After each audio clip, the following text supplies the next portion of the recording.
Dominar el agua. Los hombres han construido obras excepcionales. Presas, canales o pólderes para ganar terrenos inmensos al mar. Frédéric Restañó, físico especialista en mecánica de fluidos e investigador en el Centro Nacional para la Investigación Científica, va a seguir los pasos de algunos ingenieros, cuyos trabajos han marcado la historia. Cada día había un nuevo problema que resolver y al mirar atrás dices, vaya, hemos superado muchas cosas, pero así se aprende. Son auténticos visionarios capaces de llevar a cabo proyectos formidables para protegernos del agua. En ningún otro lugar del mundo se había construido una estructura semejante. Pero también han sabido utilizar su extraordinaria potencia. Vamos a intentar comprender cómo algunos de estos grandes desafíos técnicos han rediseñado el paisaje de la Tierra. Estos ingenieros tenaces se han convertido en tan solo unos siglos en maestros del agua. Maestros del agua, presas y canales.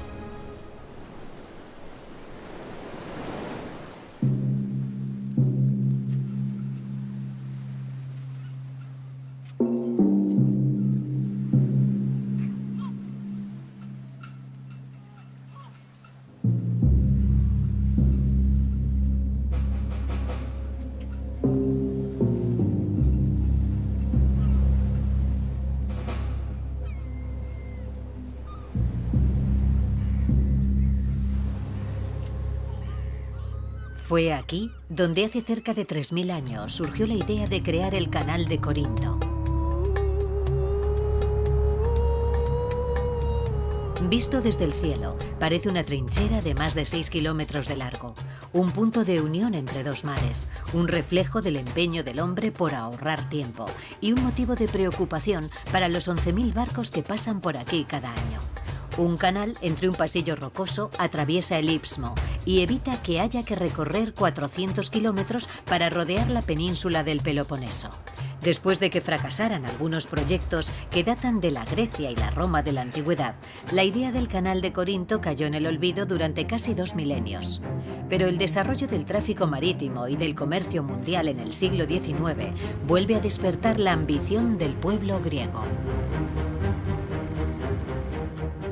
El gobierno apostaba por el desarrollo del país y la apertura del Canal de Suez en el año 1869 para Grecia fue como una señal de alarma. Las obras comenzaron en 1882, después de numerosos estudios y de resolver los problemas de financiación. En un canal como este, entre el Peloponeso y Grecia, ¿qué cantidad de tierra y de piedras extrajeron? Pues sacaron más de 12 millones de metros cúbicos de piedra y de tierra. Y aquí, en esta obra, trabajaron unos 2000 obreros. Además, esta fue la primera vez que se utilizó dinamita y nitroglicerina en un proyecto tan grande. La nitroglicerina es peligrosa. Es cierto, pero corrieron el riesgo y aquí están los resultados. Las obras se realizaron en solo 10 años. El Canal de Corinto es lo que se conoce como un canal a nivel. Está excavado al nivel de los dos mares que conecta y que lo proveen constantemente de agua salada. Pero a nivel técnico es todo un desafío, ya que había que perforar canales fluviales. Fue necesario no solo desviar ríos para suministrar agua dulce a estas vías artificiales, sino también adaptarlas para salvar el relieve.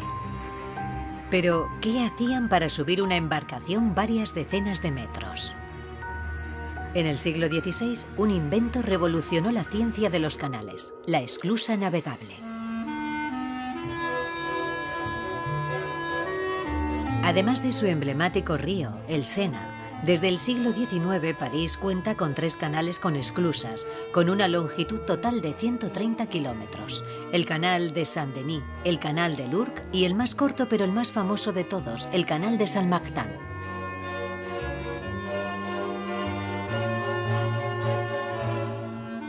Este canal consta de 9 esclusas que permiten a las embarcaciones salvar en ambos sentidos cerca de 26 metros de desnivel que separan la vía artificial del río.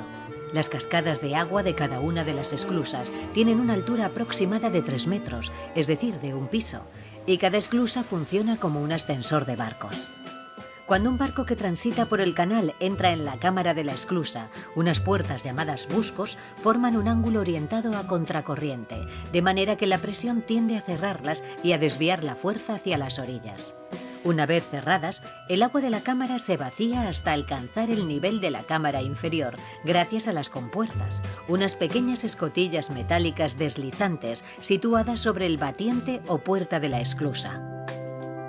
Su cometido es llenar o vaciar la cámara con el fin de equilibrar el nivel de agua y la presión a cada lado de la entrada para facilitar la apertura. En principio, de tamaño modesto, para permitir la irrigación, pero en el siglo XIX el desarrollo de canales de gran envergadura es fundamental, tanto para el transporte doméstico de mercancías como para el internacional, reduciendo así las distancias del comercio mundial. Surgen entonces proyectos prodigiosos, como el Canal de Suez y el Canal de Panamá. En el origen de estos proyectos faraónicos está el mismo hombre, el ilustre Ferdinand de Lesseps. Las obras del Canal de Suez comenzaron en 1859. El proyecto de Lesseps es ambicioso. Excavar en el desierto una zanja de 162 kilómetros de largo para unir Europa con Asia sin tener que rodear África y el peligroso Cabo de Buena Esperanza. Decenas de miles de trabajadores egipcios comenzaron los trabajos a mano. Las palas y los picos fueron reemplazados unos años más tarde por dragas, un invento que surge gracias a la llegada del vapor y que disminuye considerablemente la necesidad de mano de obra. El 17 de noviembre de 1869 se inaugura solemnemente la nueva vía fluvial. El canal suscita la admiración del mundo entero. Su creador culmina esta aventura rodeado de una aureola de éxito.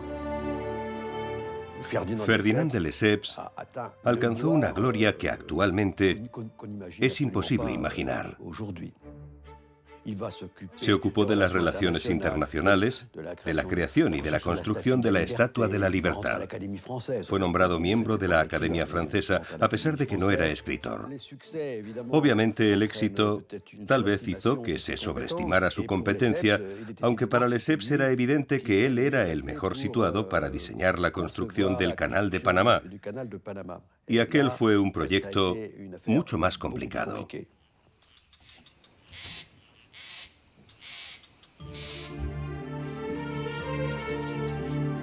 Para rastrear la historia de pesadilla de la construcción de este canal, Frédéric Restañó viaja a Panamá. Este pequeño país de América Central, una franja de tierra entre América Latina y América del Norte, separa el Océano Atlántico del Océano Pacífico. En la zona más estrecha del istmo, cubierta por una jungla densa y húmeda, Ferdinand, a quien apodaban el Gran Francés, se lanzó a la construcción de un nuevo canal marítimo interoceánico. Pero el diplomático, cegado por la gloria, subestimó las dificultades climáticas, geológicas y económicas de este nuevo proyecto. A pesar de las reticencias de algunos de sus asesores, los trabajos comenzaron en el año 1882. Además de descubrir un espeso bosque tropical inundado por las lluvias torrenciales, los trabajadores se enfrentaron a otra dificultad, una zona montañosa, la Culebra, a 95 metros por encima del nivel del mar.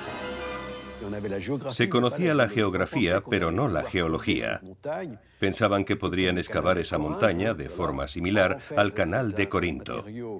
Pero se trataba de un material muy friable y a medida que se perforaba, se producían deslizamientos de tierra. A esos deslizamientos también contribuían las lluvias torrenciales que lo destrozaban todo. Siempre había que volver a empezar, era como el barril de las Danaides. Los obreros comenzaron a sufrir enfermedades desconocidas. De hecho, trabajaban en una zona infestada de mosquitos que transmitían fiebre amarilla y paludismo.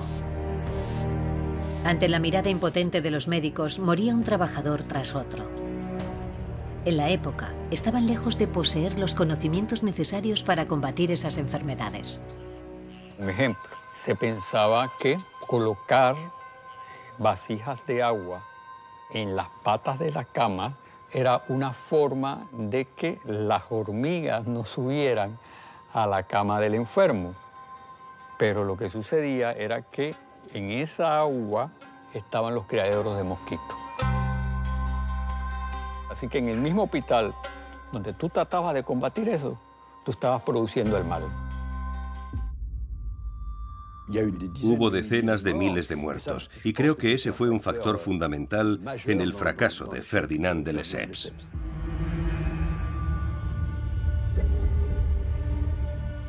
Incapaz de frenar la epidemia, el empresario aceptó revisar su proyecto y con la ayuda de Gustave Eiffel decidieron construir un canal con esclusas que se adaptaba mejor a las limitaciones de la región. Pero no cambió nada. 7 años después de comenzar las obras, se habían invertido 1.000 millones de francos y la construcción no había avanzado. El 4 de febrero de 1889, la empresa se declaró en quiebra y estalló el escándalo de Panamá. 85.000 pequeños accionistas se arruinaron. Con 88 años, de Lesseps fue condenado a 5 años de cárcel que solo pudo evitar debido a su avanzada edad. Mientras los franceses curaban sus heridas, los estadounidenses maniobraron para tomar el mando. El presidente Roosevelt quería el canal, ya que consideraba que era la pieza central de un futuro imperio mundial. Estados Unidos compró la concesión francesa y convirtió la zona del canal en territorio estadounidense. La primera prioridad de los hombres de Roosevelt fue acabar con los problemas de salud. En 1903, antes de lanzarse a la construcción, de continuar con los trabajos, dedican más de un año a exterminar todos los mosquitos, por así decirlo, de Panamá. Porque mientras tanto se había descubierto que la fiebre amarilla y el paludismo los causaban los mosquitos.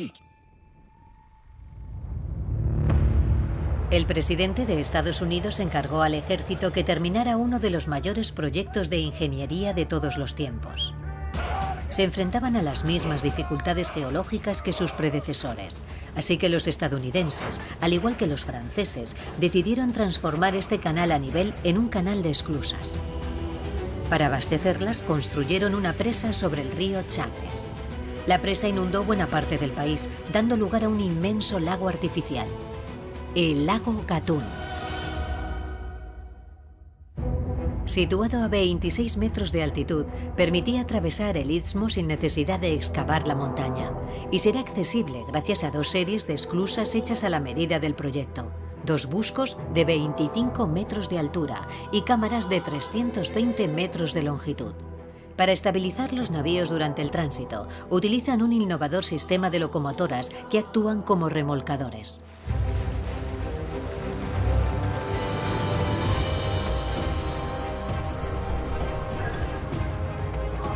El 15 de agosto de 1914, después de más de 30 años de unas obras que han costado la vida de 27.000 hombres, se abren las puertas de esta nueva ruta interoceánica. Los 77 kilómetros de este canal, considerado la 8ª maravilla del mundo, conectan el Pacífico con el Atlántico. El trayecto de San Francisco a Nueva York, de 22.500 kilómetros, pasa a ser de 9.500. Mientras Europa entra en guerra, la joven nación estadounidense se convierte en la primera potencia militar mundial y toma el control de la región. Más de 100 años después, Panamá ha entrado en una nueva era. Tras duras negociaciones con Estados Unidos, el 1 de enero de 2000 recuperó la plena soberanía sobre el canal. Un bosque de rascacielos ha crecido alrededor de la vieja capital, que se ha convertido en un importante centro financiero. Un éxito que en gran parte se debe al canal, al conjunto de actividades asociadas a él, que representa el 40% de la economía del país. Recientemente se ha realizado una serie de trabajos para ofrecer a los buques de carga un canal de esclusas totalmente nuevo.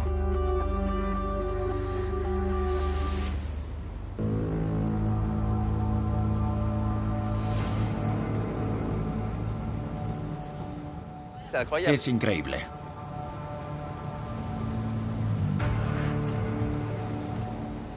Hola.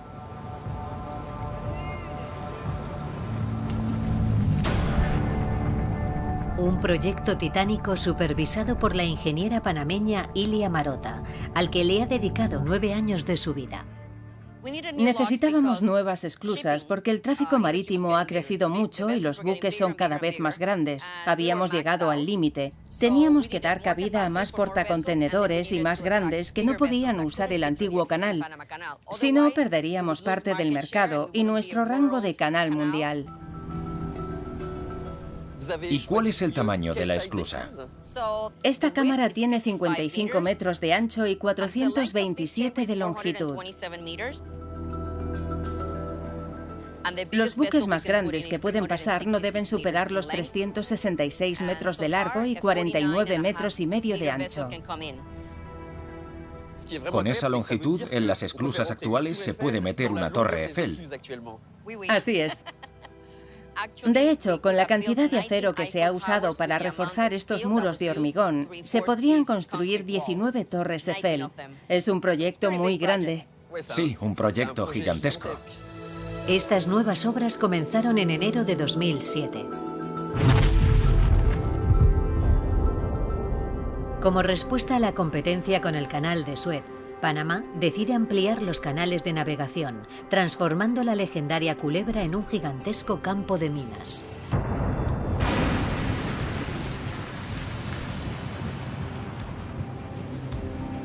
Pero el desafío más importante consiste en construir una tercera serie de esclusas para acoger a embarcaciones cada vez más grandes.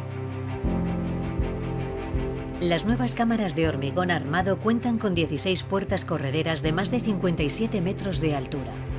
Tras 9 años de trabajos, Panamá inaugura unas esclusas que permiten triplicar la capacidad de los buques de carga, que ahora podrán transportar cerca de 14.000 contenedores. ¿Cuáles eran las condiciones cuando decidisteis hacer las esclusas? En las antiguas tenemos locomotoras. Las locomotoras ayudan a posicionar los buques. Aquí ya no las usamos porque sería muy caro. Los muros tendrían que haber sido mucho más gruesos y necesitaríamos más equipamiento y más operarios. Además, los cables para tirar de los buques serían mucho más gruesos. Y las puertas son muy diferentes. Los ingenieros prefirieron innovar, reemplazando los buscos por puertas correderas. Las puertas pesan entre 2.400 y 4.200 toneladas, pero los motores solo tienen que mover el 50%. El 85% de la puerta flota, porque tiene un compartimento de flotación que hace que la puerta se comporte como un barco y no cuesta mucho desplazarla. Siempre volvemos al principio de Arquímedes. Sí. El último desafío fue preservar el agua del lago Gatún, que abastece el canal y las esclusas, ya que en cada tránsito, los portacontenedores gigantes desplazan hacia los océanos no menos de 197 millones de litros de agua, vaciando poco a poco esta reserva de agua dulce. El agua dulce es fundamental para el Canal de Panamá porque el lago Gatún también suministra agua potable a las principales ciudades del país. Así que debemos economizarla al máximo. Por eso hemos creado estas represas a diferentes niveles.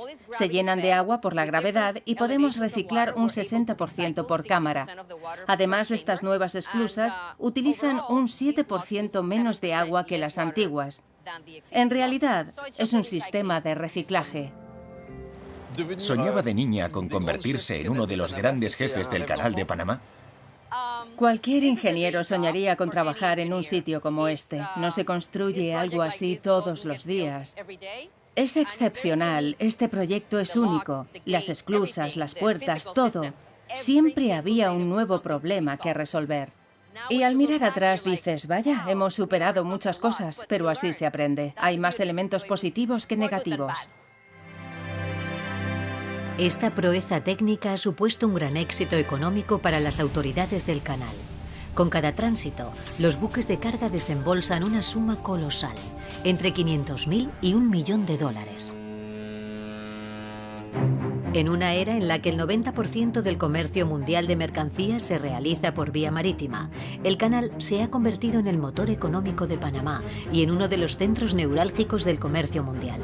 Pero el país ya está considerando construir una cuarta serie de esclusas capaces de acoger buques de más de 400 metros de largo. Una forma de responder al proyecto de China de abrir un canal en Nicaragua que permita el tránsito de buques de carga de 25.000 contenedores y de anticiparse a la apertura de las vías árticas, acelerada por el cambio climático.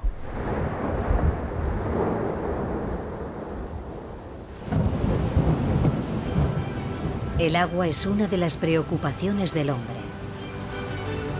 Gracias a proyectos excepcionales, los ingenieros han sido capaces de desviarla para crear vías navegables que reducen considerablemente las distancias. Al intentar dominarla, algunos pueblos han sido incluso capaces de rediseñar el paisaje y ganar territorios al mar.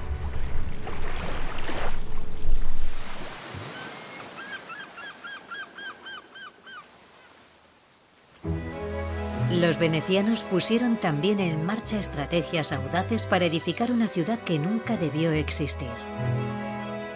Venecia se construyó en una inmensa laguna salpicada de islas pantanosas. Un lugar hostil que se eligió precisamente para escapar y protegerse de las invasiones bárbaras. Hoy es un tesoro arquitectónico Patrimonio Mundial de la UNESCO.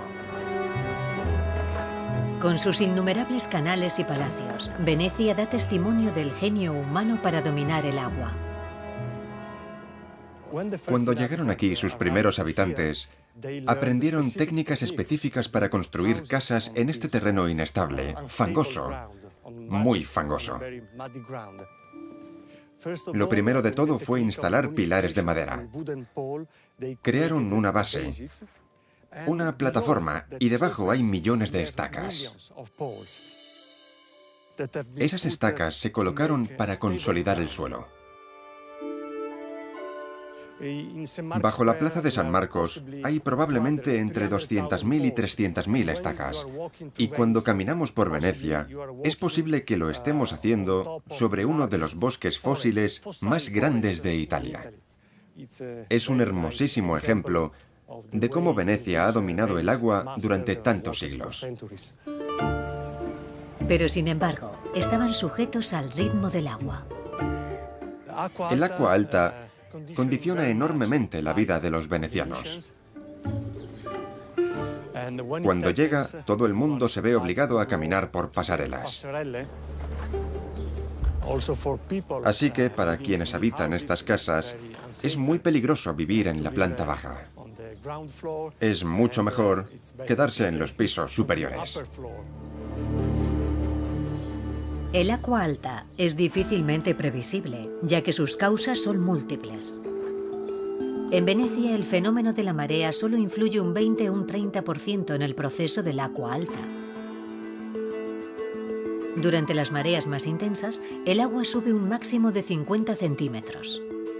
De hecho, el nivel del mar depende también de la presión atmosférica.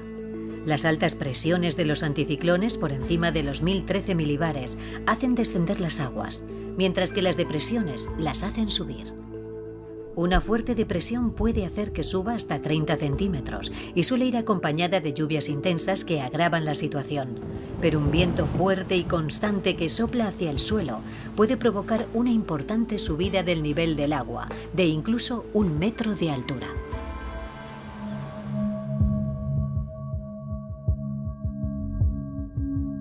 Cada vez con más frecuencia, la ciudad vive bajo la amenaza del mar Adriático.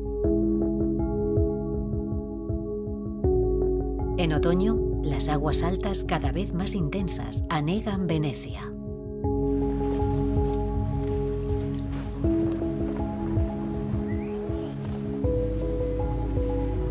La más terrible fue sin duda el Acqua Grande del 4 de noviembre de 1966.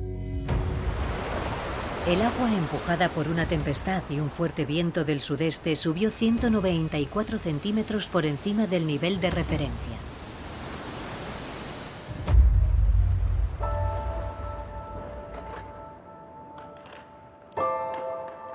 $5.000 venecianos perdieron sus hogares. El mundo entero estaba preocupado por el posible hundimiento de Venecia.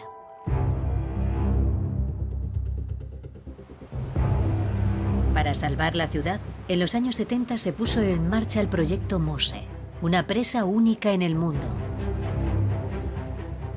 Tras 15 años de obras faraónicas, este ingenioso sistema de puertas flotantes fijadas en el fondo de la laguna entró en su última fase.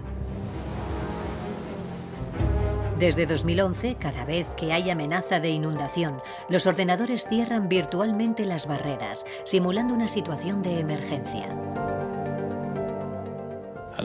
En estas pantallas vemos la información que necesita el operario para decidir cuándo tiene que accionar las puertas. Llega directamente desde las embocaduras y se ve el estado de cada válvula. También muestra datos meteorológicos marinos. ¿Y en qué momento decidís cerrar una entrada? El Estado italiano es quien establece las reglas para poner en funcionamiento estas puertas móviles. El agua debe subir hasta 1,10 m por encima del nivel de referencia. Cuando queremos levantar estas puertas flotantes, inyectamos aire en su interior. Entonces las puertas basculan alrededor de las bisagras hasta alcanzar los 45 grados, que es el ángulo adecuado. Para bajarlas, inyectamos agua en lugar de aire y las puertas se hunden, recuperando así la posición horizontal sobre el fondo. ¿Y por qué no se elevan hasta los 90 grados?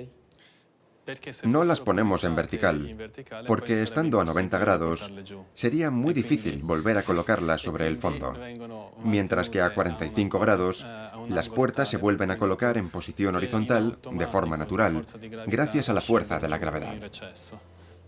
Muy inteligente. 30 minutos tardan en emerger las 78 válvulas llenas de aire, y para colocarlas son necesarios otros 30 minutos más. Esta barrera móvil puede contener hasta 3 metros de aumento en el nivel del mar. ¿Se ha tenido en cuenta el calentamiento climático? Sí, el sistema Mose es uno de los primeros proyectos que el Estado italiano ha puesto en marcha pensando en ese problema. Aquí hemos tenido en cuenta una subida de las aguas de hasta 60 centímetros en 100 años.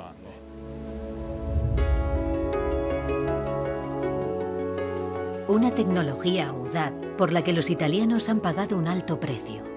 Se estima que unos 5.500 millones de euros, a los que hay que añadir los casos de corrupción, lo que alimenta los reproches de los numerosos detractores del proyecto, que lamentan que este sistema no tenga ningún efecto sobre el principal peligro que amenaza a la ciudad. Cada año, Venecia se hunde varios milímetros, con el riesgo de desaparecer.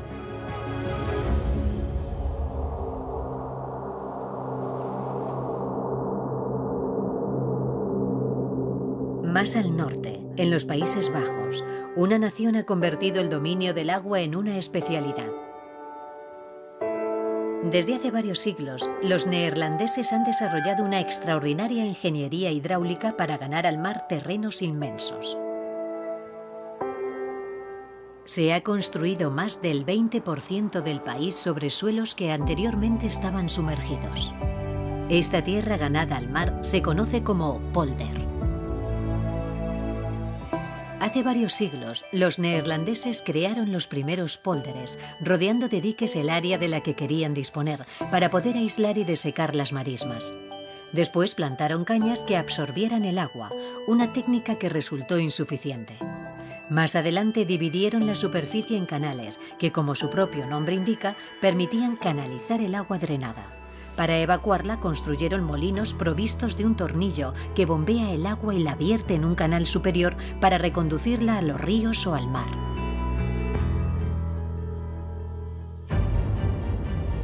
En los Países Bajos había más de 10.000 molinos para drenar el suelo.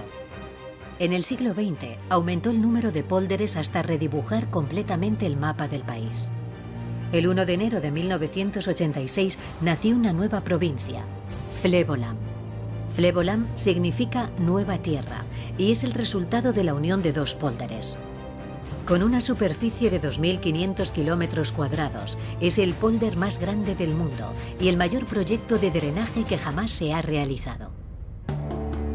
Desde la Edad Media, los neerlandeses han ganado al mar una superficie de 220.000 hectáreas. Una conquista que no está exenta de consecuencias. Una tercera parte del país se encuentra por debajo del nivel del mar y el 60% de la población vive en zonas inundables. En el año 1953, una devastadora tempestad cambió definitivamente el aspecto del país. El 1 de febrero, una potente marea acompañada de una depresión con vientos huracanados de hasta 150 kilómetros por hora empujó las aguas del Mar del Norte contra los diques con una presión colosal. Durante la noche, en el sur del país, se rompieron 89 barreras, dejando pasar una ola de agua helada de 4,5 metros de altura que engulló 200.000 hectáreas.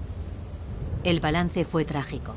47.000 edificios destruidos, miles de animales ahogados y, lo que es peor, murieron 1.835 personas. Una tragedia sin precedentes que impulsa a los Países Bajos a emprender el mayor proyecto de ingeniería civil de todos los tiempos, el Plan Delta. Durante más de 30 años se construyen las barreras más poderosas jamás imaginadas. Presas y diques invulnerables destinados a bloquear casi todos los brazos de mar y las desembocaduras de los ríos en el sur del territorio. Cerca de Rotterdam se encuentra la pieza maestra del Plan Delta, el dique antitempestades del Escalda Oriental. Fueron necesarios 10 años de trabajos de gran complejidad para construir esta innovadora barrera que se extiende a lo largo de varios kilómetros. Son decenas de esclusas de acero de 42 metros de altura y 5,5 metros de grosor, que permiten el paso a las fuertes corrientes del Mar del Norte, pero a la vez resiste el embate de las olas si se desencadena una tormenta. Supongo que construir una presa de tal magnitud requiere muchas innovaciones. Desde luego, todo tuvo que inventarse. En ningún otro lugar del mundo se había construido una estructura semejante. Al principio, el diseño del Plan Delta preveía la construcción de un dique convencional. Era un dique cerrado que empezó a construirse en 1974. Sin embargo, cuando se iniciaron las obras, los ecologistas y los pescadores protestaron porque las parcelas de cultivo de ostras y mejillones no sobrevivirían. También habría sido un desastre para las plantas y otros organismos vivos. Así que paralizaron las obras y en su lugar, el gobierno decidió construir un dique abierto. Los ingenieros tuvieron que inventar un dique completamente nuevo, capaz de soportar un flujo de 2 metros cúbicos de agua por segundo. En el lecho del estuario se anclaron 65 enormes pilares de hormigón, cada uno con un peso de 18.000 toneladas. Entre cada pilar, unas compuertas correderas de acero se accionan desde la sala de control, en cuanto el agua alcanza 3 metros por encima del nivel de referencia. Se necesitan 75 minutos para aislar completamente del Mar del Norte a este brazo de mar. El Plan Delta convirtió a los Países Bajos en una de las zonas costeras más seguras del mundo, gracias a sus innumerables barreras y más recientemente a sus diques móviles. Con el paso de los siglos, los neerlandeses se han convertido en auténticos especialistas en el control del agua. La experiencia de sus más de 2.500 empresas y laboratorios que trabajan en este campo es reconocida en todo el mundo. En Delft, Frédéric Restañó, experto en mecánica de fluidos, visita uno de los centros de investigación hidráulica más importantes del país para conocer el trabajo de sus colegas neerlandeses que desarrollan protecciones costeras cada vez más eficientes. Es enorme. Sí, es muy grande. Tiene 75 metros de largo por casi 9 metros de ancho. En este tipo de estanques de olas, hacemos investigaciones sobre diques, puertos y barreras contra tempestades, como el proyecto MOSE de Venecia, que se testó aquí. ¿Y este estanque en concreto tiene algo de especial? Este es el estanque atlántico, donde podemos generar olas y también corrientes. Tenemos olas a este lado y las corrientes están al otro lado. Esto es muy importante porque, por ejemplo, los materiales que rompen las olas luego son arrastrados por la corriente. Todos sus experimentos se centran en este elemento imprevisible, el agua. Para simular su comportamiento y recopilar datos precisos, cada estanque está equipado con uno o varios generadores de ondas. Las olas no tienen una forma muy regular. Claro que no, igual que ocurre en la realidad. Todas las olas no son iguales. En una tempestad hay olas más altas y olas más bajas, y también más largas y más cortas.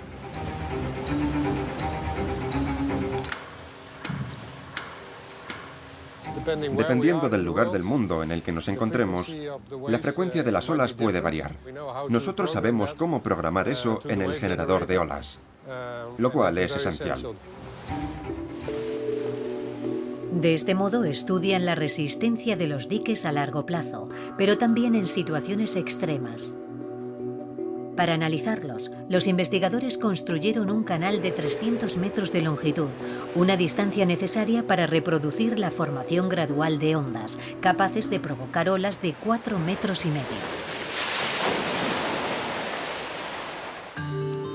Además, estos estanques gigantes son indispensables para estudiar a gran escala la protección costera, cada vez más amenazada.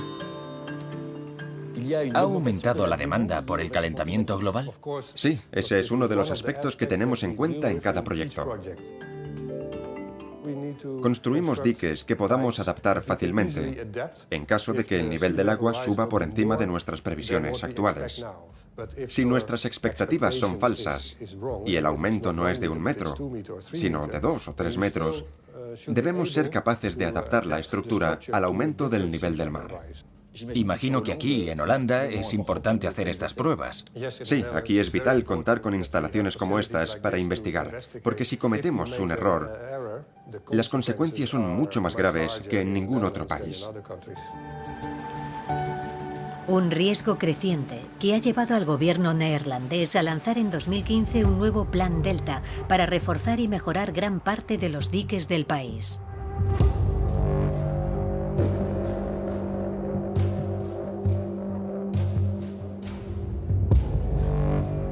De hecho, el plan prevé un aumento del nivel del mar de 65 a 130 centímetros en el año 2100 y de hasta 4 metros en el año 2200, agravado por el hundimiento del suelo y la importante erosión de las costas.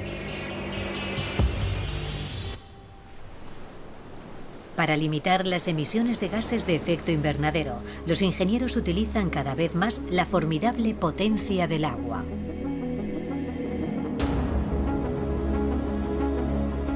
Gracias a estas impresionantes presas hidroeléctricas se produce prácticamente la totalidad de las energías renovables del planeta.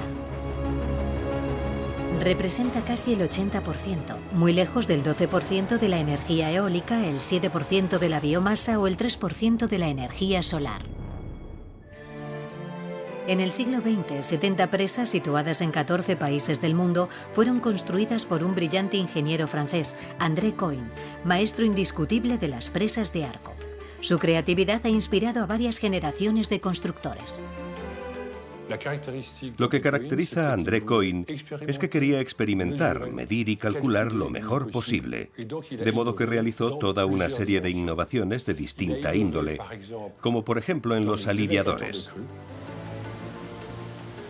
Cuando se producen crecidas es importante evitar que esos flujos pesados dañen el pie de la presa. Así que inventó lo que se denomina salto en esquí, porque proyecta el agua lejos, donde los daños no tienen consecuencias. También inventó las primeras medidas puestas en el hormigón y gracias a los primeros sistemas de cálculo que desarrolló, se pudo ir más lejos en la construcción de presas de arco.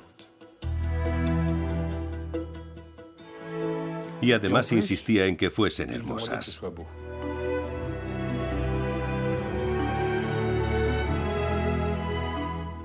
En la filosofía de André Coin, la naturaleza siempre debía prevalecer. El hombre no debía imponerse y bloquear un río era un acto poco modesto. Había que entender a la naturaleza. Consideraba que el hombre debía sentir cierta empatía con las rocas, los ríos, el hormigón y con la tierra en general.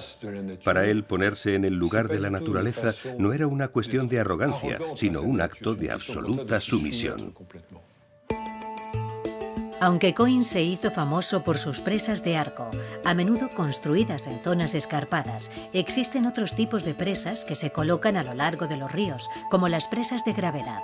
Pero todas tienen algo en común. Para construirlas, los ingenieros deben detener el curso natural del agua.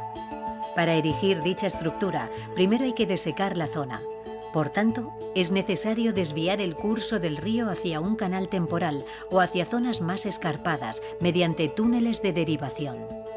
Luego utilizan la roca excavada para hacer muros de contención, es decir, diques y presas temporales para poder desecar la zona. Una vez seco el lecho del río, pueden comenzar los trabajos de excavación.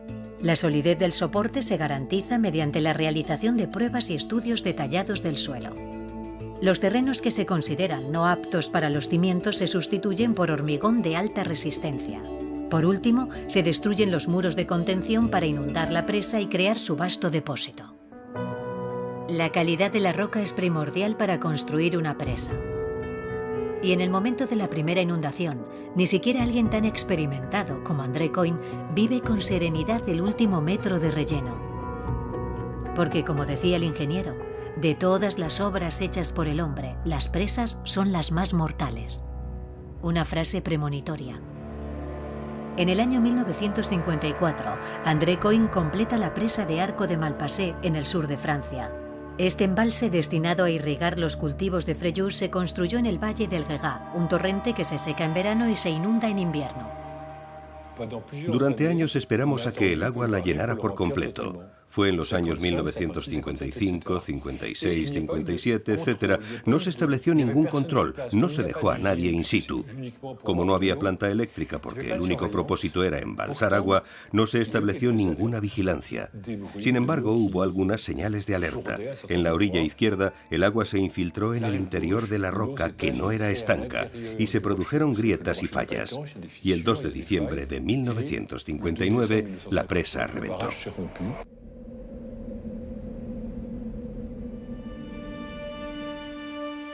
Alrededor de las 9 de la noche, una ola de 40 metros de altura se precipitó en el estrecho valle a una velocidad de 70 kilómetros por hora y barriendo todo a su paso. Arrasó Fréjus 20 minutos más tarde, antes de llegar al mar. El balance fue catastrófico. Había más de 423 víctimas.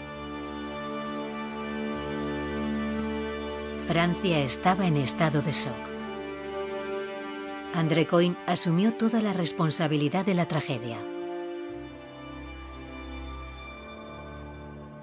Cuando se hicieron las verificaciones no se descubrió ni un solo error de cálculo. El arco estaba bien diseñado. No fue un fallo de diseño, sino geológico. La tragedia de Malpasset hizo que todos los ingenieros del mundo se replantearan las cosas. Reconocieron que no comprendían bien lo que sucedía en la roca. Una de las cosas que aprendimos es que hay que drenar. Se deben construir galerías y hacer perforaciones para reducir la presión y para que esa presión no se desplace hacia el interior de la roca. Casi todo lo que sabemos sobre drenaje y mecánica de rocas se debe a Malpasset. Pero eso no impide que fuera una terrible tragedia. El mayor desastre de la ingeniería civil del siglo XX sirvió para mejorar considerablemente la seguridad de las presas. Ahora todas están equipadas con sistemas de drenaje. La seguridad es un elemento esencial para construir obras aún más grandes, cuyo potencial energético es inmenso.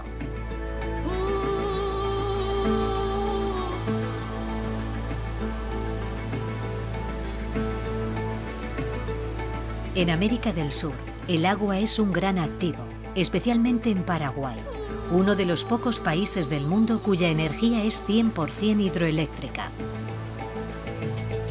Frédéric Restañó ha viajado a esta pequeña nación situada entre Argentina, Bolivia y Brasil.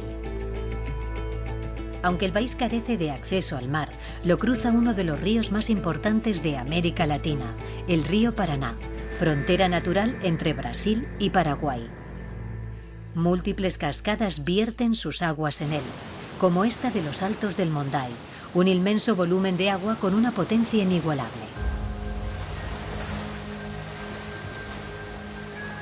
A pocos kilómetros de distancia, Paraguay y Brasil han construido conjuntamente la presa binacional de Itaipú.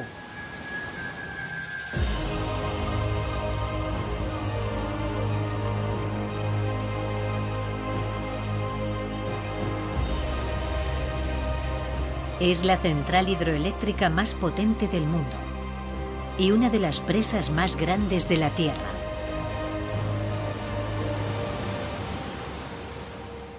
Este lugar es increíble, colosal. ¿Qué tamaño tiene exactamente? La represa tiene 7,5 kilómetros.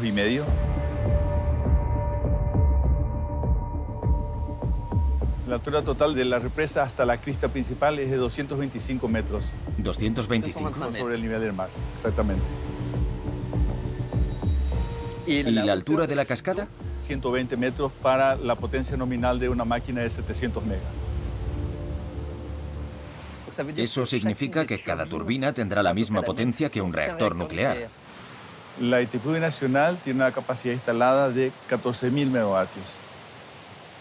Comparando y suponiendo una central nuclear con 1.000 megavatios de generación, esto equivale a 14 centrales nucleares. Es asombroso. Un monstruo que suministra casi el 90% de la electricidad que se consume en Paraguay y el 15% de la de Brasil, gracias a una arquitectura y a un emplazamiento perfectamente estudiado por los ingenieros. ¿Qué tipo de presa es la de Itaipú? Es una barraje de gravedad construida sobre roca basáltica, bastante firme, similar a que nosotros podemos ver en las márgenes del río.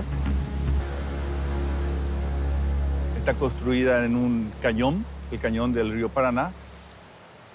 Y este lugar donde fue construida la central de Itaipú ha sido escogido por los ingenieros en la época debido a ser el punto en el cual se puede obtener la mayor capacidad de generación de energía eléctrica con el caudal afluente de la central y sacar la mayor productividad de las aguas del río Paraná. De modo que el flujo de agua y la geología hacen que este emplazamiento sea un lugar óptimo. Sí.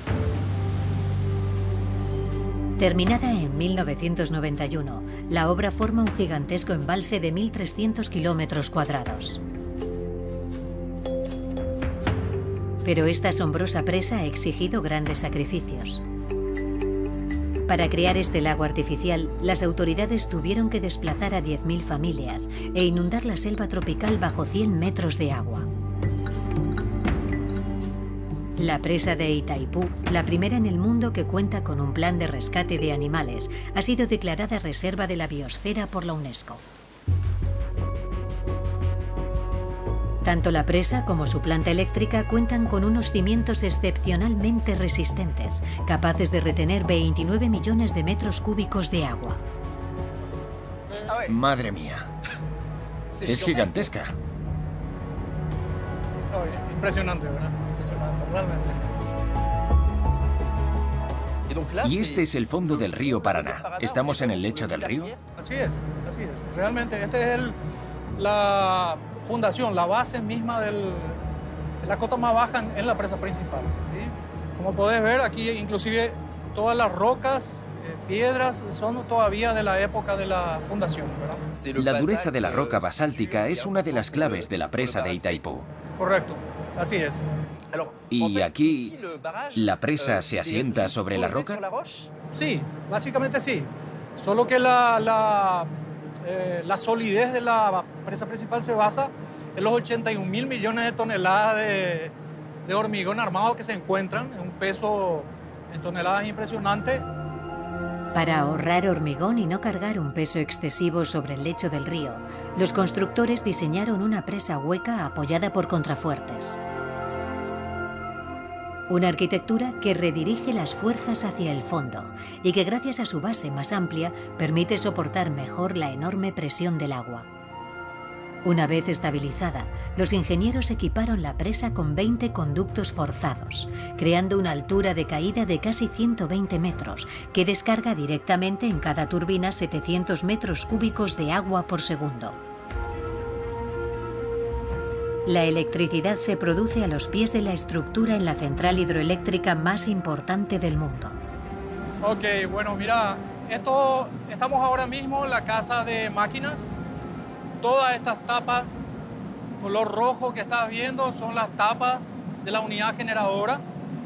Es una locura pensar que emplean un principio de la física bastante simple, que es la dinamo, pero con una dimensión colosal. Exacto. Todos los campos de la física están aquí. La electricidad, la mecánica de los fluidos, el electromagnetismo, todo aquí. Prácticamente aquí fueron aplicadas todas las ciencias de la ingeniería. Sin embargo, a pesar de su capacidad para proporcionar energía limpia, las presas, que cada vez son más grandes, requieren grandes sacrificios, como poblaciones desplazadas y modificación del régimen hidrológico y del ecosistema del agua.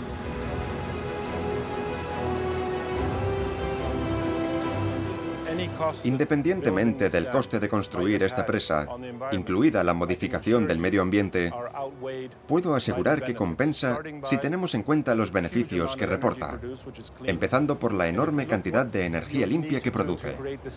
Para generar la misma cantidad de energía, harían falta aproximadamente 500.000 barriles de petróleo al día.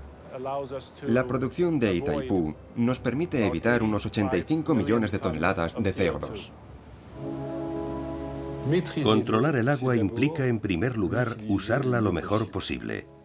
Pero lo importante no es dominarla, sino comprender el ciclo del agua, tratarla lo mejor posible y no malgastarla en ningún momento.